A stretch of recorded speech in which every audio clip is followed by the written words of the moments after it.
అంటే అర్థం కాదు కదా. మగపిల్లలున్నటువంటి తల్లిదండ్రులు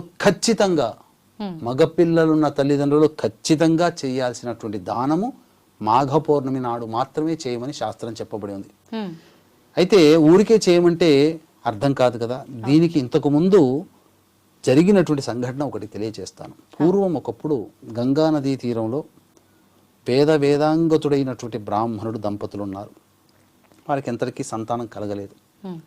కొంతకాలం అయిన తర్వాత మనకు కంటి ముందర మనకు సంతోషము సౌఖ్యాన్ని ప్రసాదిస్తూ మన తదనంతరం మనకు మళ్ళీ పరలోకంలో కూడా సౌఖ్యాన్ని ప్రసాదించేటువంటి పుత్రుడు లేకపోయే కదా అని చెప్పి బాధపడుతుంటే, ఇంకేం విచారించకమ్మా, నేను తపస్సుకు వెళతాను, వెళ్ళి ఆ తదనంతరం దేవతానుగ్రహంతో తప్పకుండా సంతానవంతులం అవుతాం అని చెప్పి శ్రీహరి గురించి గంగా తీరములో ఘోరమైన తపస్సు ఆచరించాడు.